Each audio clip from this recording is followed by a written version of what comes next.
Okay, this should be another episode of By the Numbers with me, host number one, Thorin.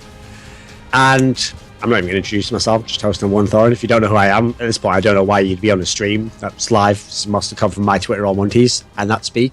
Segue there. My other host is MonteCristo, and that's exactly how he wants everyone to refer to his name. It's actually three syllables. And, so how you doing, Monty? I'm good, although I do object to the fact that you put yourself as host number one. I actually think that I should be host number one because I have more diverse play styles, and I also do most of the shot calling on this show. So I think that we're gonna have to change up the rankings just there a little bit more. Okay, but I'm actually whiter and I speak better English, so. And you do most of your work from Korea, remember? Whereas I'm over in just top of my craft, mate. So I don't know if you actually do. I don't know if you do speak better English. You sound like you fell out of a Charles Dickens chimney. Yeah, well, I don't think anyone in Charles Dickens like fucking northeast, mate. That reference game is completely off point. You feel that. So what we're actually going to do on this episode is last week when we did the groups preview, we essentially had to just use our past knowledge of the stats to know regionally who was good and guess a lot of the overall projected stats. But now we actually have the data itself. So we can now give people specific examples of like this person on this team has X amount. And we've even got stuff like game time length. So I think we should have a decent amount of like some good metrics to fit to the actual games. So we'll do a basic version of what we did again last week, except last week was mainly predictions. We'll set it up and we can remember most of the predictions, and then we'll try and explain why using the data. So in Group A, actually it starts with Group B, believe it or not. Who knows why that is? I don't know how these things work, Monty. So it starts with Group B, actually. Fnatic versus IG. So when we did this last week, I think it was IG players mainly you recommended to pick here. I think so. For the sake of IG, obviously this is a really tough matchup to call, just because it's likely to be very close. That said, I mean, we do clearly have, if we're going with the actual points now, Reckless has been putting up the best numbers recently when Fnatic wins, so you kind of, I think, want to trend more in the Reckless direction. For IG, obviously Rookie had an outstanding playoffs, so you're looking at some probably pretty decent value there. Because remember, a lot of these players are really in the middle of the pack when it comes to salaries. So if you think, if I was going to go into a tournament or just do the week one, day one contest, I might take some IG players, then make another lineup with the Fnatic players, and then just try and play both sides of this one, because it's probably going to be a close game. And then also we have in the same group C9 play AHQ. So in theory, this is a good time to take some AHQ players. And now that we have some data on that, let's see. So actually, there's a bunch of the players a similar level, but the one who makes the most points is Anne, the AD carry. And you would think in a game like this, you should have a decent chance to get some kills. Because you would think, like, what do you think, Monty? Do you think AHQ should just straight kill C9? Can C9 at least use some shot calling or some of that good stuff that LoL sports love to draw it into a team fighting game?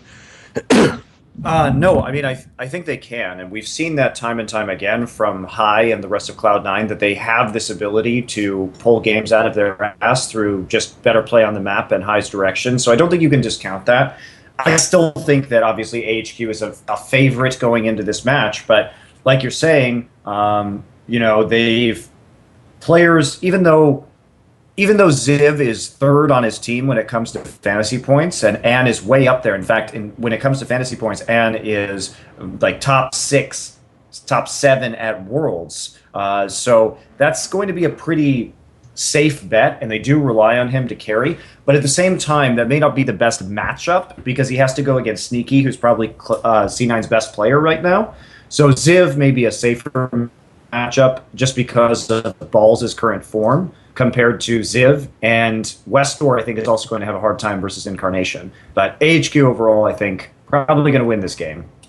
And that's also an example of where, even if someone has a little bit less points, you also have to look at the salary. Like sometimes if the person has a point less, but they're like $2,000 less, obviously it's the value actually is worth it to you because you can make up more points elsewhere, spending that better that way. That's usually the way I do it on the ones where it's close on one team. I just take the one that's the cheaper one, but only 1 or 2 points lower. So Ziv's probably a pretty good value pick there.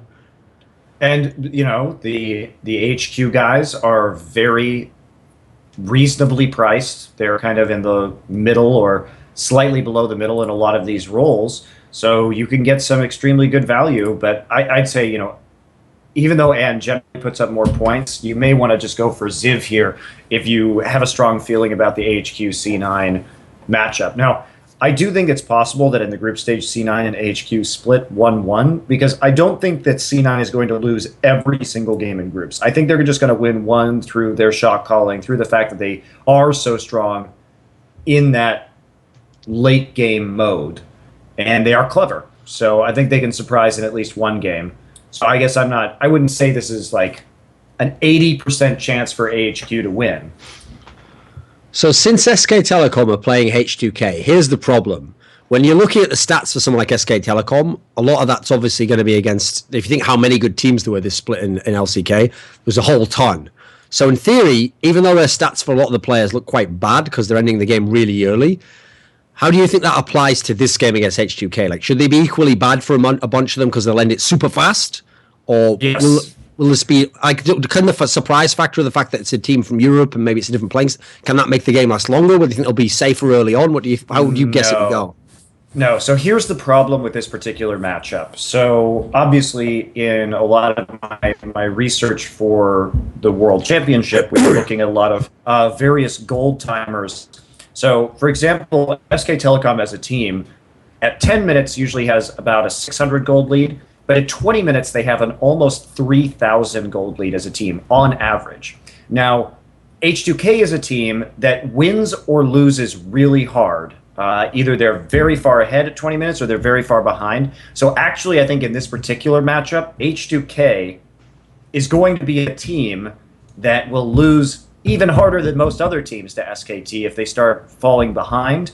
So SKT really hasn't been a good, solid point producer throughout this entire season, and I don't think it's going to change now. We talk about guys like Bengi or Wolf. They are, even in the wins, like very, very bottom of the barrel when we talk about fantasy points. So I wouldn't go that way. Even Faker, he's 28th overall for fantasy points. So this is SK Telecom. They're great players. They're reliably going to win games, but they're not going to be the main point producers on your fantasy team. And then it almost goes without saying that EDG versus Bangkok Titans, unfortunately, I mean, that should be literally the worst matchup in the entire tournament. That should be the biggest stomp of all, right? Yes, it should be an absolute crushing victory, but EDG may not do it as cleanly as SKT is, and they may fight more, and they may team fight more, but still, you're probably not going to get good value. You want to try and pick those matchups where you obviously have a bit more of a closer match. So things like Fnatic versus IG or C9 versus AHQ, if you can pick the winners in these matchups, then we can start talking about actually getting a lot of value. So there's a if you're doing a tournament, for example, and it's a tournament on day one, and here's a plug for you. Your $7,000 swag jar tournament, which is a huge prize pool. So if you were to enter this competition, I would maybe say make like a Fnatic C9 team, a Fnatic HQ team, an IG C9 team, and an IG HQ game, because these are probably the closest. Obviously, Flash Wolves versus CLG might be close too, but the problem with CLG in your swag jar competition, Thorin, I mean, Zion Spartan is like the most expensive player, and Doublelift is the second most expensive player. Meanwhile, the Fnatic versus IG, or the Fnatic IG C9 and HQ players are a little bit cheaper. So you think you can stuff more of them into your roster. Especially since you can enter a bunch of times, that's one where actually picking C9 players, yeah, obviously they're not that likely to win, but if they did, you'd have a very good chance to win the whole tournament because of how hard it's going to be to make teams here, because the big overwhelming favorites aren't going to get many points. So that's a case where I'll probably make like one team with half, like you said, and then one team with another one, Like maybe do one with C9 and one with AHQ, because actually both sides of that are going to be pretty good. Yeah, I think that points. That's going to be pretty close. And obviously CLG, like I was saying, CLG versus Flash Wolves could be close too. But just the expense of some of these CLG players. And sure, when Double Lift wins, Double Lift gets 1 billion points. To put this in perspective, he gets over 41 points a game when he's ahead. And that's only kind of behind G4 and Lloyd from the Bangkok Titans that had extraordinarily bloody, extraordinarily bad games at the international wild card. These guys are fantasy gods, but Double Lift actually does it on a team that can win games at this tournament. So he's always going to be a really highly valued pick. But the rest of CLG, Pole Belter is kind of in the mid-range, Zion Spartan's in the mid-range. These are guys that probably aren't really worth the investment in day one, week one, day one, that we're seeing here when it comes to salary. So what about the Pain versus Coup? Like, since we have some stats here for Pain, and obviously because in their region they were doing so well, the stats are pretty good. Do you think if someone wants to do like a high risk one, like, okay, put it this way, if Coup did pull the upset, would they have to have crazy stats to do so? Is that the kind of game it would be? What if Pain pulled the upset? Pain could upset Coup. Oh yeah, Kami is a huge. Kami and BRTT put up a lot of fantasy points. When we take a look at how they performed in the international wild card, they were doing very well. They absolutely crushed these games. They're putting up more than 35 points each. So these are, if they win, if Pain can win a game, these guys are likely to go off. And even the Coup Tigers, because of the way the Coup Tigers play, they tend to have a longer average game time than most other teams because they are not really that strong in the lating phase. They win games by playing around objectives and team fighting past 25 minutes. So Kuro is also very, very high on the point total. So is Prey. These are guys that are very reliable. But again, the question is, can Pain actually win? Obviously, that's a long shot. If you really want to take a gamble, if you want to just do that Hail Mary, go for Kami, go for BRTT, because if Pain wins, they're going to deliver, for sure. I think one of the things that makes that group fun, that is a storyline that's underrated, is I just want to see how Kuro will do in this group. Because in theory, he's not facing any monsters. He's like Maple's considered pretty good from LMS. Maple's pretty good. Pole Belt is just, he's all right. He's above average, I guess, in an LCS, but not some star player. And then obviously the last one is Kuro, not a Kuro, Kami from Pain, and who in theory is one of the best players in their team. So people, unfortunately, because of the Korean context, always make out like Kuro is shit. Admittedly, I think that's people who only saw him in the loss at IEM, and then like early in the summer split he was having issues, but he got a lot better towards the end of the summer split, didn't you think? Yeah, and he actually started carrying on champions like Fizz too, which obviously, he's not normally known as that kind of player, and indeed, he was playing his first game on Fizz, and he started doing really well. So there is the possibility that Kuro has a breakout tournament, and that's why he's so valuable. He's the most expensive mid laner for a reason, but I think realistically here, while I think it's more likely that Kuro will get a lot of points compared to Faker, just in these very one-sided matchups on the first day, I don't know if I don't think the value's there. I'm looking down the list. I'm looking at guys like Incarnation. Rookie is so cheap. You know what I mean? Febivin is he's only $200 less than Kuro, but I think Febivin is probably going to get more points than Kuro will. So on day 2, we have KT versus TSM. Now, actually looking at the stats, KT have better stats than in general across the board than people like SKT, but how do you think they actually match up in terms of salary, though? Like, who has actually worth it, do you think? Well, I'm trying to find the day 2 contest right now. I don't think any of the day 2 contests are up, so I'm not sure if we can take a look at the salaries quite yet. No, it looks like it's all just day 1.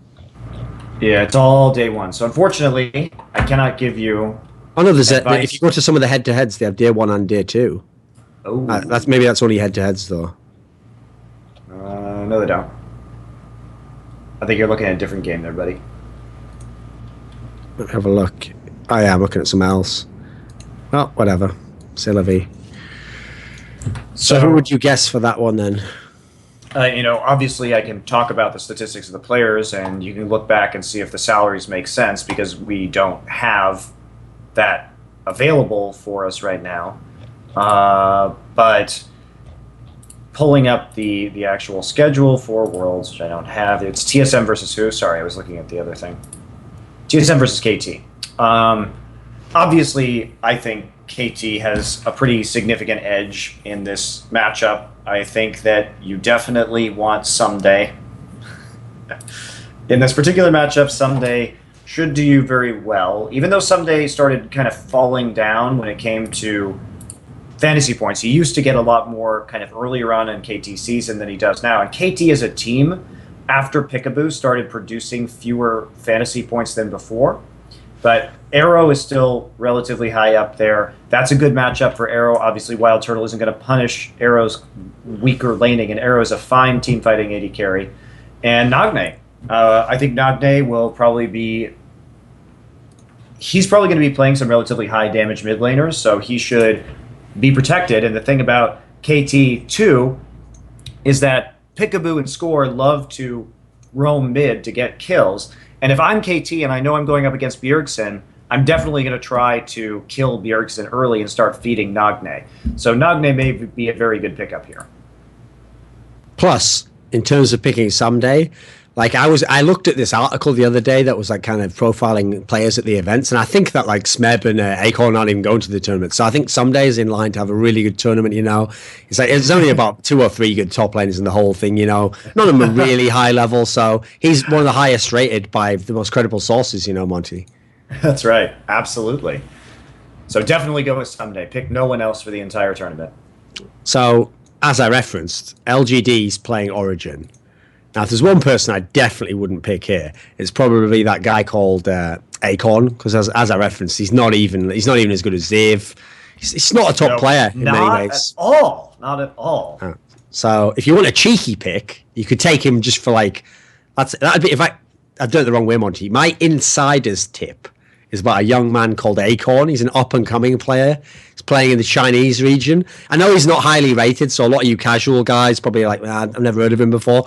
But I actually predict he's going to have a breakout tournament this time, Monty. I think he's going to do well in that group, I think. He's going to show up a lot of those veterans, like Zion Spartan. He's going to show them up. And he's going to have a good accounting for himself. You think the young boy Acorn is going to turn some heads? I think he might be able to. I mean, obviously quite limited in terms of playing styles. He only plays both of the entire diametrically opposed spectrum of top lane, but that is sometimes considered multiple play styles, but I think you actually have to be from the West to have multiple play styles, so maybe not. We'll never know. Oh boy. Well, you'd pick Acorn going up against your boy Soaz? I think that's actually a matchup where the Western Hope tells you they want to believe Soaz can do well, but Acorn will probably wreck that. Let's face it, one of the things that's key about Acorn is not only can he play both styles of top lane, but he's like literally famous for shutting down carry top laners. He also has that factor where he has much better map awareness than Soaz does, and one of Soaz's problems is kind of wandering aimlessly around the map in the mid game. And Acorn is much more decisive with his split pushing and his use of teleport. We've already seen Acorn play Fiora. It's been good. We know he can do that. So the other matchup that I wanted to talk about, though, is Godvi versus Xpeke. Based on form, coming into this, you have to think that Godvi has a pretty big advantage over Xpeke. So well, I mean, obviously, he's ranked in the top 5, I think, Monty, whereas Xpeke didn't even make the list. So again, I go with my Bible. I just follow what's written there, and that's how I live my life, the tenets I live by. What would you do if Riot wrote a Bible that you had to follow? I think that's the next step, Monty. I think you better be careful there, because one day that might actually happen. I think they did write one, didn't they? Wasn't it called Dianetics or something? Anyway, so I'm really thinking of doing a video now, Monty, where it'll be like a borderline troll video, and no one will notice till the end. I've got like a little marker pen. I've put like a dot up there, a dot there, and a little earring. Just, I'll be playing a character, but I won't reveal it till the end. So, right. We've also got 2 matches which are basically the reverse of day one in terms of stomps. So this time SK Telecom plays Bangkok Titans, while EDG plays H2K. Now, when EDG play H2K, there's at least a chance there of it being a team fighting game, right? A chance, but again, I think EDG will probably close this pretty cleanly. And again, H2K's problems are they tend to lose or win fast, or they tend to open up very large gold leads. So I think it's likely to be maybe a few more fantasy points when compared to, say, SK Telecom, but I don't think you really go for this one. I think this is going to be a pretty open and shut case. Not that many kills, not that many fantasy points. Quick ending for EDG. I don't think I would play a very EDG heavy roster here on day 2. But if you like swag and you want to definitely win that contest, then all you have to do is pick loads of Bangkok Titans players, and if they win. And by the way, you're probably going to be like, ha ha ha, just like Kaboom. No, this would be even more insane. This would probably be the most ridiculous in the history, maybe of esports even. They could be SK Telecom. So if you do want to do that, the problem here is I don't even know if you'd be able to understand what I'm saying and process these things through your brain if you actually thought that was going to happen. But if you can somehow do so, and you're still going to part with your money, then the players to bet on would be, we've got Lloyd. So there's the guy. Put your money on those ones, and if it happens, Lloyd in the international wildcard was putting up games where he had double-digit kills. Both of these guys top the rankings. We're talking about 42, 43 points a game while winning. But the other side of that coin is they put up absolute garbage points when they're losing, and they're going to lose, and they're going to put up garbage points. So if you want to go for the ultimate swag jar, go for that one. Maybe you will hit gold. Maybe, Thorin, the swag jar will actually win your tournament. That would be the ultimate irony, wouldn't it, Monty? It's a $1,500 prize payout. Maybe that's the guy who picks like 4 Bangkok Titans players. I mean, admittedly, since we just mentioned there that one of the players who has really good stats is the mid laner, I think you've really got to have some kind of clairvoyance if you predict that the mid laner is going to dumpster Faker and just outbeat him in team fights. Then again, though, here's some inside information, Monty. Apparently, the real name of G4, this is real, is Nuttapong Menkaskin. So that's a pretty amazing name right there. That's pretty great. Maybe that might one day be known as a legendary name. Maybe it will be. Who can know, really, what the future is? Also, I'll give him credit, Monty. He played in a team before where the name of the team was Flash Dive.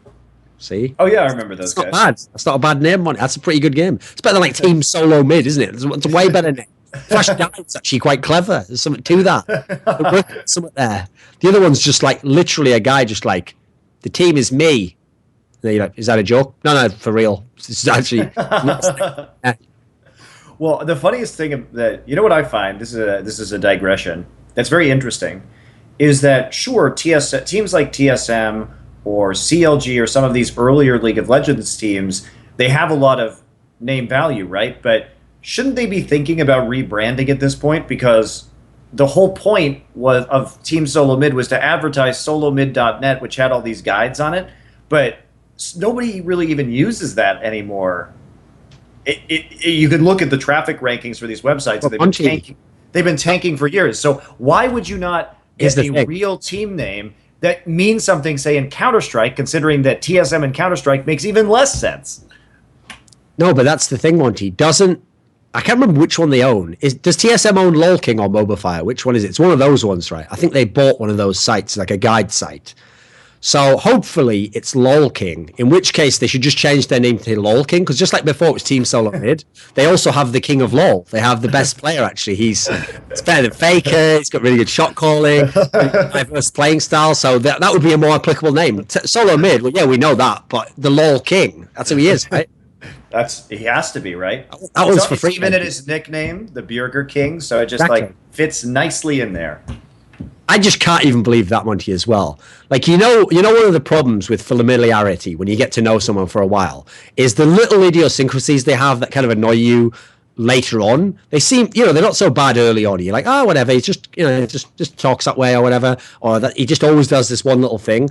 If you were going to pick someone as a coach who could potentially tilt your star player off the face of the earth, pick someone who can't actually pronounce his name, but is going to have to say his name thousands of times and just call him Bajurgerson or whatever. Like that would, I mean, it wouldn't get to you at first, Monty. It's only when you're in that time where you've lost, you've gone out at MSI, it's like, Bajurgerson, I have to have a conversation with you. You'd be like, nails on a chalkboard, wouldn't it? That's amazing.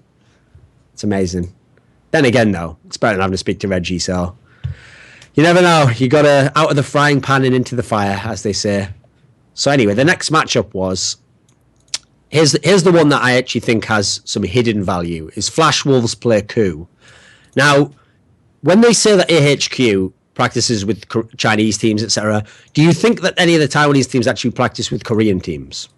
The Taiwanese teams? Yeah. I don't know, but I don't hear about it very often. Do you think it's a surprise chance there then? I don't think the Flash Wolves are going to upset the Coup Tigers, but I think that when you say that there's some value here, I think there probably is very good value in the Coup players. Again, not knowing their salary, but I think this game should be pretty bloody and kind of long, and I don't think Coup's just going to smash it right out of the gate, unless Coup has changed a lot as a team or looks a lot better in this particular situation. So if Coup is Coup, like they've always been, and the same Coup that I'm used to seeing, then it probably, again, will be a longer game. I think Coup in the group stages has a lot of value because they have a good shot at winning every single game in groups, but they're not going to do it in an SK Telecom fashion where it's super clean, the games are short. We're still going to be probably talking about 35-minute at least games, no matter who they are playing. And it's going to have a lot of team fights. It's going to have a lot of Baron fights. These are the kind of things that happen with the Coup Tigers, and we should see it pretty much in every game in this group. So I really like Coup just because of that reason. I think you should just keep saying coup as many times as you can in that sentence, and coup is coup and stuff like that. Like coup and coup is coup. That's, you know that, Monty. That's on down. I wonder if in the Coup house, because it seemed like early on when they didn't have that great a sponsor situation, it seemed like it was a bit more of a loose environment, a bit more fun. I wonder if they actually had one of those horrible situations that sometimes the really strict old team houses used to have, where it was like, even in Incredible Miracle, you had to be in by a certain point at night. You weren't allowed to just be out doing whatever. You only had an hour or two off. So basically what I'm saying is, I wonder if they had a cuckoo curfew. I think I almost got to it there, Monty. I fucked up. The execution wasn't that great. I know it wasn't. I should really have timed that one better, but okay. Anyway, as to close out the day, we have CLG versus Pain. Now, in this sort of a matchup, even if CLG is going to win, would they win it cleanly? I don't know. I can say that CLG in the finals, I was not impressed with their ability to use their lead to split push effectively. So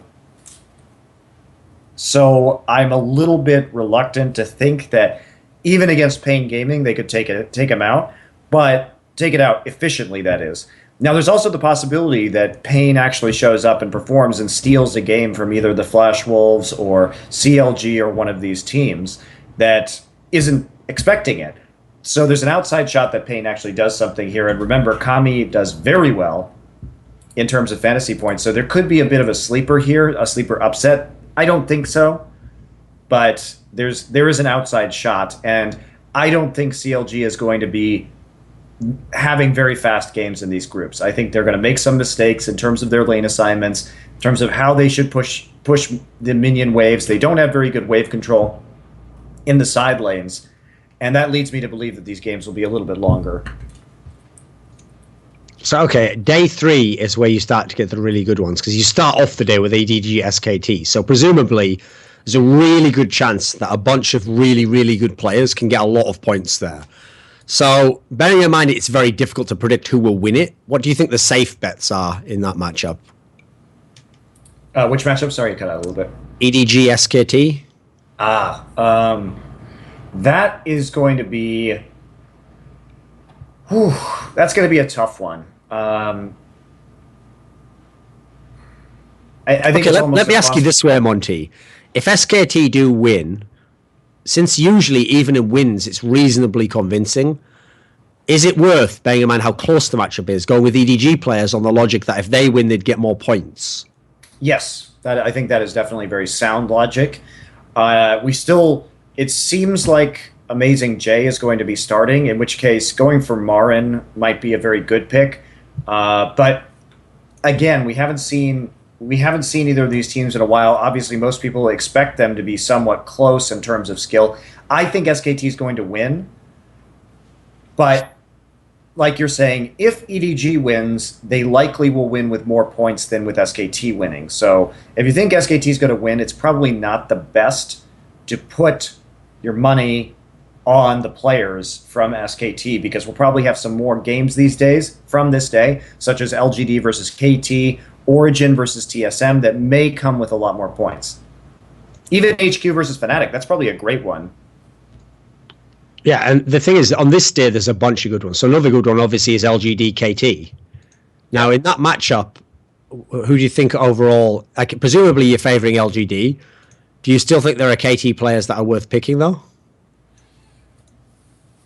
If Someday goes off against Acorn, which is a possibility because we've seen what Someday can do to even some of the best top laners in the world when he gets a lead. If he can start building that lead, Someday will be very valuable, I think, in this matchup. But I don't think that's probably the likeliest thing to happen. But, you know, we've talked about this before. LGD's weakness is their jungler, and one of KT's strengths is invading the jungle and shutting down the enemy junglers. So there's always the possibility that Peekaboo and Score are really able to shut down TBQ and take the game. So if that happens, I think it's looking good for KT. And with that said, the big strength that I think LGD has is the matchup of Imp versus Arrow. I think obviously Imp a lot better. So LGD, Godv, and Imp could do a lot of damage and could pick up a lot of points. So in terms of value, I'm guessing that the two matchups that you think have a lot of value is Origin TSM and AHQ Fnatic. Yes. And of course, we're looking at we want the long games, we want the shit shows. I think Origin always has to fight a lot to actually close games, and they tend to have an aggressive early game. Meanwhile, TSM has one of the, just statistically speaking, one of the most passive early games. They rarely get very many kills before 20 minutes, and Origin does like to skirmish before 20 minutes. Amazing likes to play aggressively. So I think Amazing is probably a very good pick here for Origin. He's probably going to get a lot of work done against his old team pretty early on. Niels, again, we've talked about this throughout the whole season. Niels is a very, very high point player. When Origin wins, he, on an individual level, picks up a lot of kills.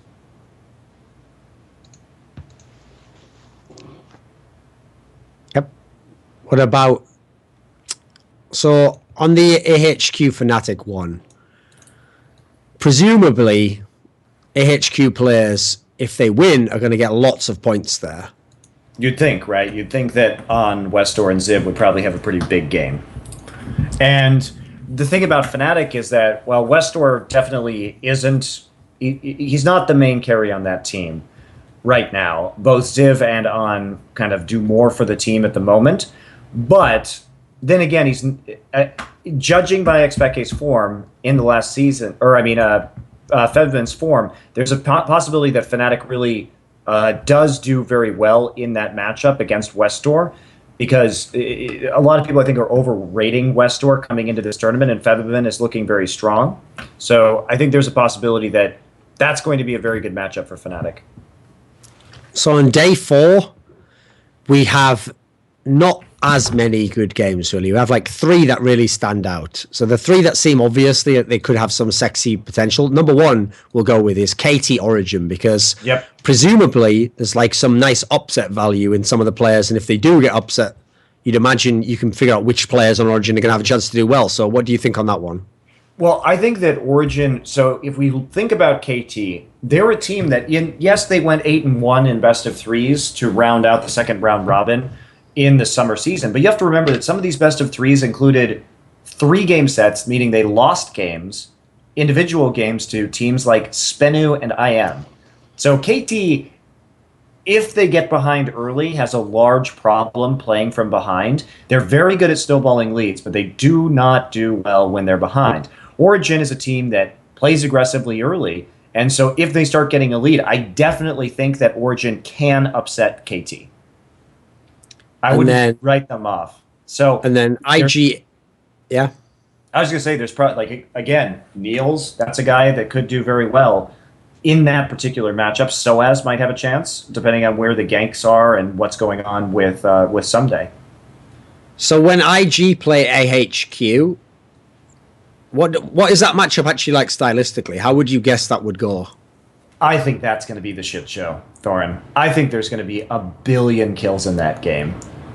Both of them play a pretty fast and loose, aggressive style, and it should be pretty entertaining to watch. It's kind of tit for tat, I would say, when we talk about players like On from AHQ. I think that IG doesn't have the strongest bottom lane, so there could be some advantages there for AHQ.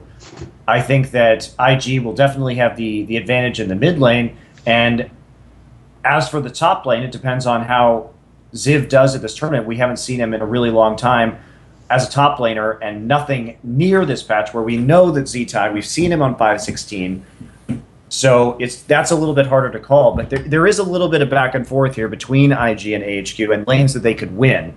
So it could be a long one, and it could be a very high kill game. And if I had to say one game was going to be super high kill on this particular day, it would be IG versus AHQ.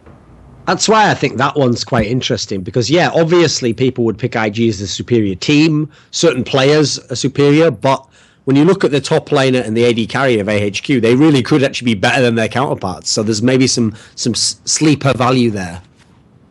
Yeah, absolutely. So that is a possible upset, I will say. IG has some pretty glaring flaws, and we don't know. We've seen them how they do on this patch, but that they also, as a lot of the Chinese analysts like to say, they adapt pretty quickly to new patches. But now that we've had 3 weeks or so of scrims on this patch, I think that a lot of their edges on what's powerful or their ability to play, to have a player like Z-Tai to have a naturally broad champion pool could mean that AHQ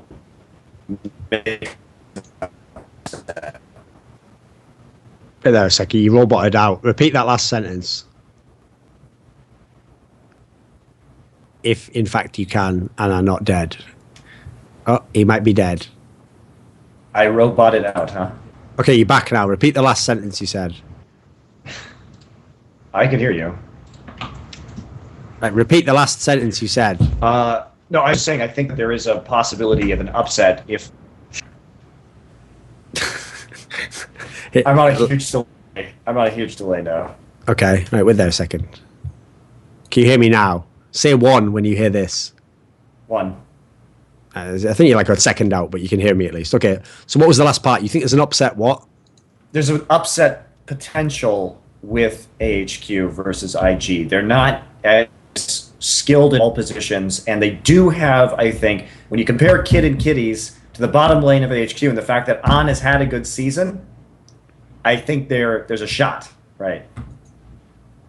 So obviously the last and most high-profile game is going to be Ku versus CLG. Now, in this one, I've seen quite a lot of people, Monty, predicting that they think CLG is going to at least win a game against Ku, and it's really competitive and blah, blah, blah. And especially now they've got Xmithynet back. Does all this like scrim hype actually alter your perception on how that will go? Absolutely not. I think Ku will win.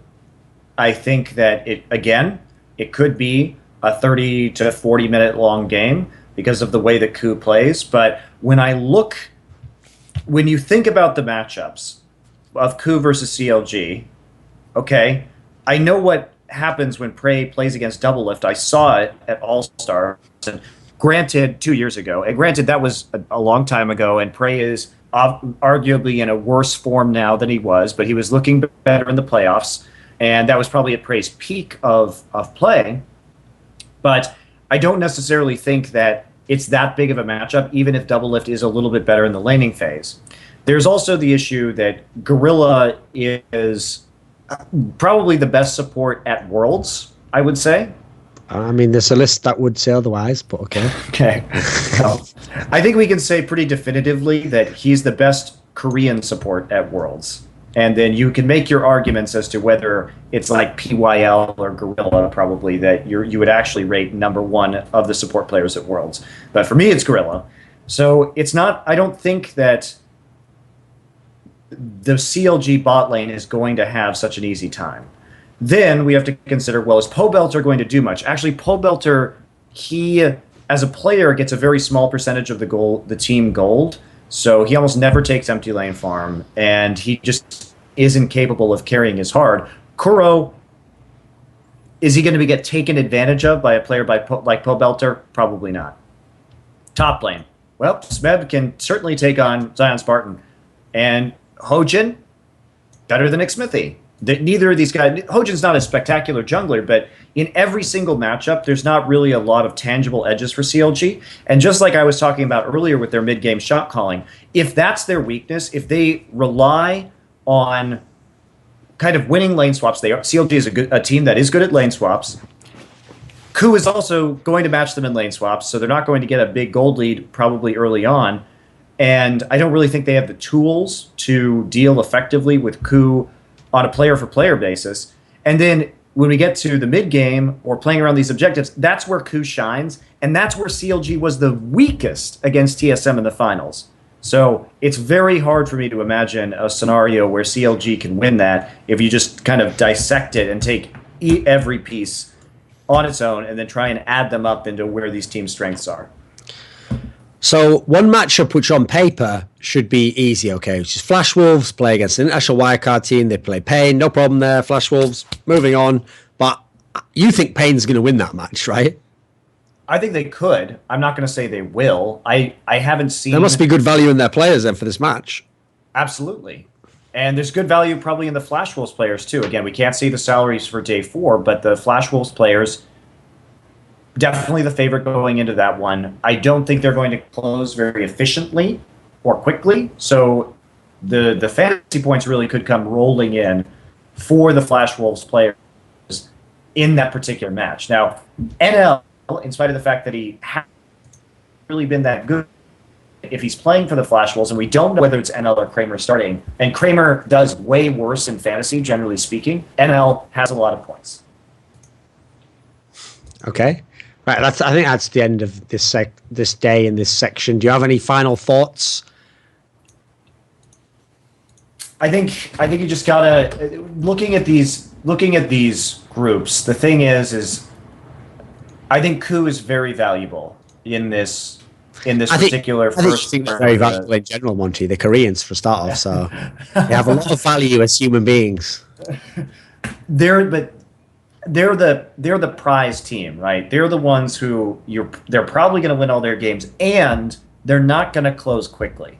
So they kind of can form a backbone of any roster as long as they're relatively affordable, and even getting 1 or 2 could be really, really good. Yep, agreed. So Monty's obviously famous for using that meme from Futurama where he says, like, we'll start our own league with blackjack and hookers. And so actually, as an homage to that, he was doing an impression of Bender on this episode. He's doing for the last segment, just to spice things up, make it more than just normal stats. So I think that's the end of the show. If you want to win in the swag jar competition, it's like $10 to enter. First place is like 1,500, I think. So if you have swag, maybe you can win that. And if you do play Alphadraft and you do play Fantasy League of Legends, then be sure to do it by the numbers.